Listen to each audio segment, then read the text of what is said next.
Hi, Julie Jones from SSP Performance, Smarter, Stronger, Better Mindset Training, here with this week's Mindset Made Simple Tip of the Week, brought to you by Game Day Sportswear. This week we're talking about what we appreciates. We're talking about perspective. We're talking about a team that has won a championship in tough circumstances. We're talking about perspective, not like the stuff that's on your wall, like the mountain and the sunshine that says perspective, we feel good. No, we're talking about perspective when things are hard. And we have to decide what really, really matters, what we're going to focus on when those tough times come. Well, it's been an emotional couple weeks. 2 Saturdays ago, I got to spend it where it all started, up at Viking Field at Cleveland State. It was the last homestand of the year and of the program. So they had an alumni day. And a lot of our former players came back. It was so good to see all of them. They are the reason that the program is where it is today, including head coach Amy Kyler, who helped us win the championship at 97 and then won a championship just the other day, even though her program is being cut. It's sad. And when she called and told me a couple months ago that it was on the chopping block along with wrestling and women's golf because they opted into the NIL, they've got to pay a couple million to the NCAA, they can't afford it, something's got to go, I was pissed, as you can imagine, and sad, very sad. Sad for the current players, sad for our alumni, especially sad for Coach Kyler and for Associate Coach Aaron Pond, who played for me at Akron. I care a lot about them, and it's sad to watch them, their careers take this tough blow. But here's the crazy part of the story, really. A couple years ago, 4 years ago, or probably, the administration had cut their scholarships down to 2. What have they done since then? Oh, nothing. They just won the championship last year, went to the NCAA tournament, and then, as I mentioned, they secured the regular season championship on Saturday for the Horizon League. That's amazing. In fact, Kyler has had her hand in all of the trips to the NCAA tournament in one way or another. In 97, she was one of the best pitchers in the country, helped us get to the NCAA tournament. In 2008, she and I had recruited a bunch of those kids that Angie Nicholson, one of our former players, led them to the championship there. And then in 2004, last year, she goes to Oklahoma and puts on a great show down there in that regional. But this is where it all started for me, too, and it's very sad. They gave me a chance as a GA, as an administrator, as the youngest head coach in the country at the time. And I'm sad to see the program go, for sure. But with all that being said, this past season, the Vikings have given us a masterclass in focusing on what they appreciate instead of what they fear. They knew that this was it. They knew that this was the end of the program. No playing for more scholarship, no playing for next season, no playing for another position as we go through. This was it. They're just playing for each other. They're playing for the passion of the game. They're playing for the moment. And guess what? It turned into freedom. And this freedom, weird way to put it, the freedom of not worrying about what was coming next has been amazing. And it's been fueling. And instead of spiraling with the fact that, hey, you got to find some place else to play, you may never play again, or this is it, and there's no more connection to this university in this way, they soared. And it's pretty cool to watch. I was talking to Kyler yesterday, and she was telling me that right after the announcement was made, a couple kids were late to practice, at their next practice. And when everybody got there, she sat them all down, and she said, look, she said, you have 5 minutes to make a decision on whether you're in or out. 5 minutes. Everyone was given the opportunity to redshirt that year so they could take their year and go play 3, 4, 2 more years somewhere else. But she told them right then and there that this was not going to define them. It was going to refine them and redefine them as a program that had something to prove its worth. And they've done just that. Every single kid decided to stay, even without the promise of playing. Every single kid decided to commit, and it shows. And that's what championships are made of. She decided right then and there that they were going to dive in, and regardless of what anybody else told them, they were playing for each other and as Vikings together. And they ran with it from there. Why? Because when the end is in sight, our vision gets clearer. Research done by Dr. Laura Cartensen, the director of Stanford's Center for Longevity, shows us through her emotional selectivity theory, that's a good tough one right there. Her research shows that when people perceive their time as being short, they change their perspective, they change their focus. They start to focus on things that are emotionally meaningful, goals that are emotionally meaningful, things that truly matter. Rather than chasing future outcomes, they focus on and zero in on what brings value and connection. And that's what they've done. Kyler said just the other day that her team culture is amazing. And people say, well, that's because blah, blah, blah. You don't have to worry about this. They've got to worry about all kinds of stuff. These kids don't know where they're going next year. Kyler doesn't have a job in a month. There's a million things to complain about. But their perspective, the end being near, has changed their approach. They've leaned into what's real and what's important. They've worked to stop complaining. Trust me, I've done enough complaining about this myself. Blaming and wondering why us. And instead of all of that, they started playing for each other, for the love of the game, for the love of their program, for the love of the legacy that they're leaving and the legacy that was there before them, and the joy of being able to do it together one last time. And this, they have turned into purpose and performance fuel. But what does all this perspective have to do with our brain and our performance and our batting average and everything else? Well, we know that neuroscience says that when we're grateful for things, it actually changes the structure of our brain. It lights up our hypothalamus, and that helps regulate our sleep and our stress. That part of our brain does.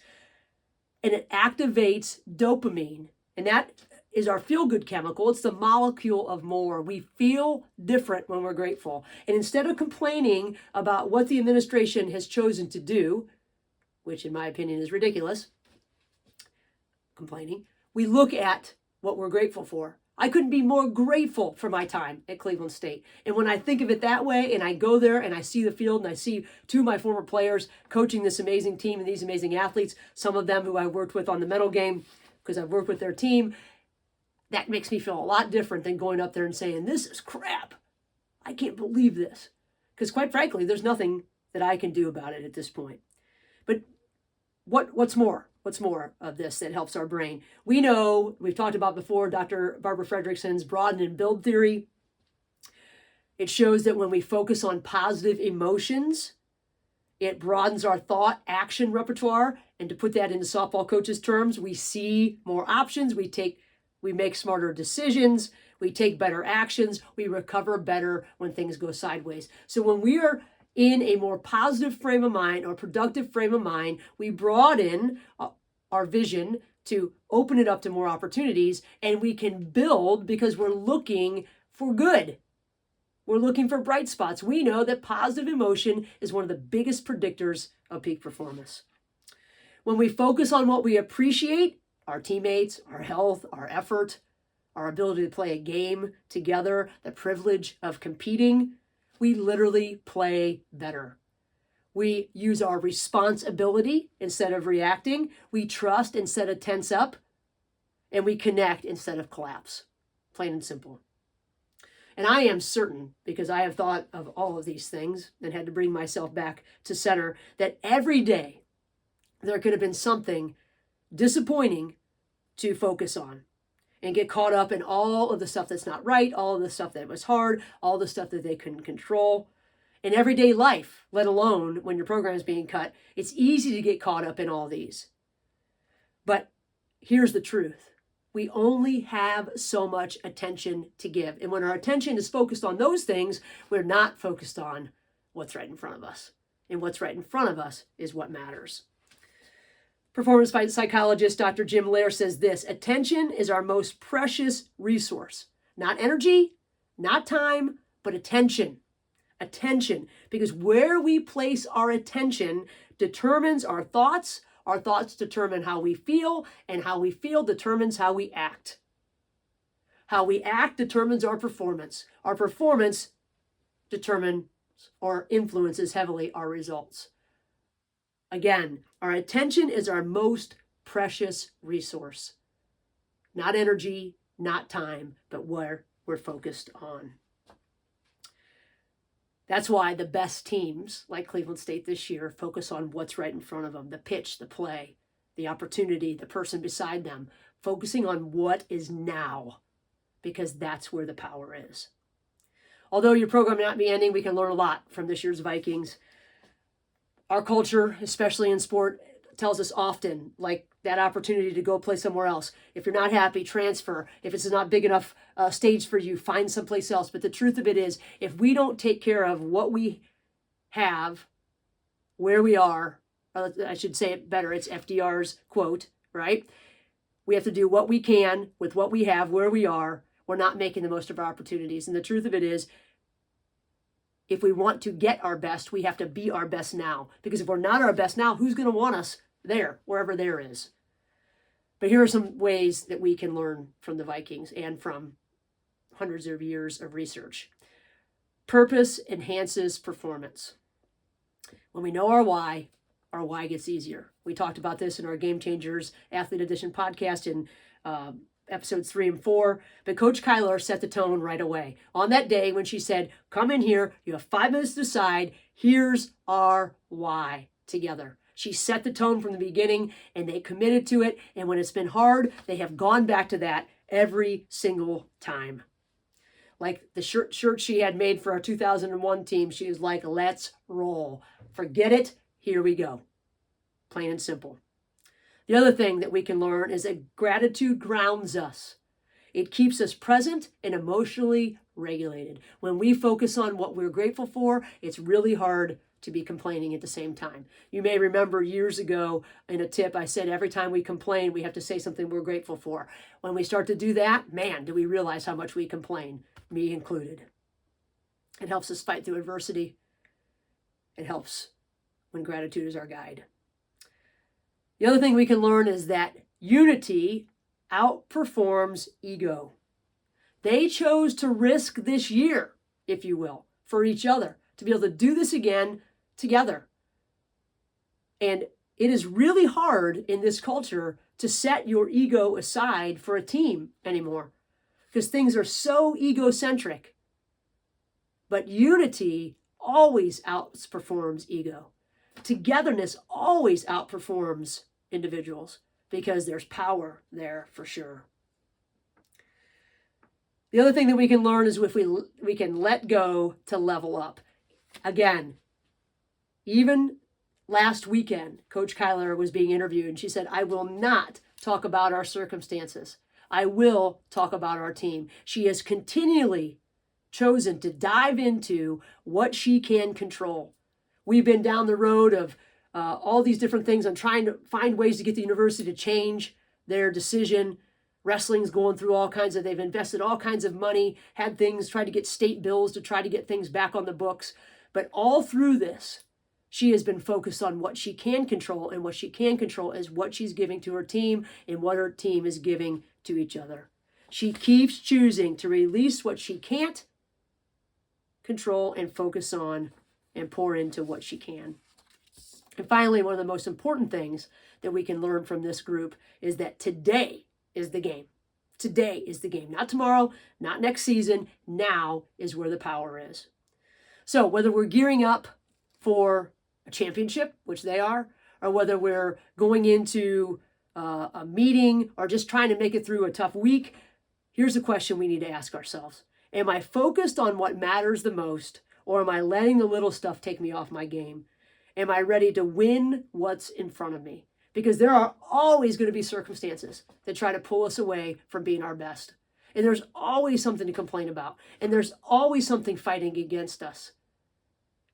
But if we can keep our perspective dialed in on what matters most, if we can use our socio-emotional selectivity theory. Oh my gosh, that's hard to say. If we realize that the end is near, we don't know when the end's coming. The end is always near. Heck, my grandma thought that the rapture was going to come before the end of her life. Didn't work out that way, fortunately for us, I guess. But the bottom line is that when we think the end is near, we act differently. How can we use that to our advantage? Let's play like it's our last shot, like it's our last opportunity. Because often when we play that way, it ends up being our best shot. And how cool is that? Because here's the thing.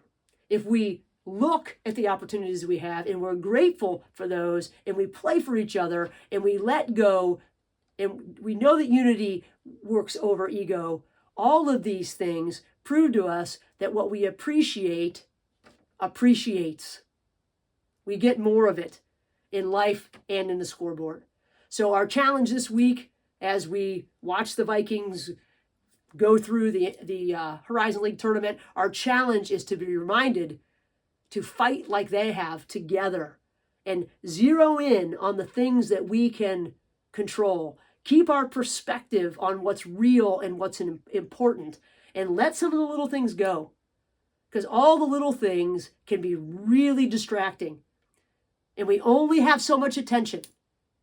And if we are focused on a bunch of different things, our focus is dissipated, our attention dissipates, and it's split, and we're not as good as we can be. So dial in, keep your perspective, deal with the circumstances that are in front of you, and then move on to the rest. And in the meantime, keep working and focusing to be your best. Have a great week.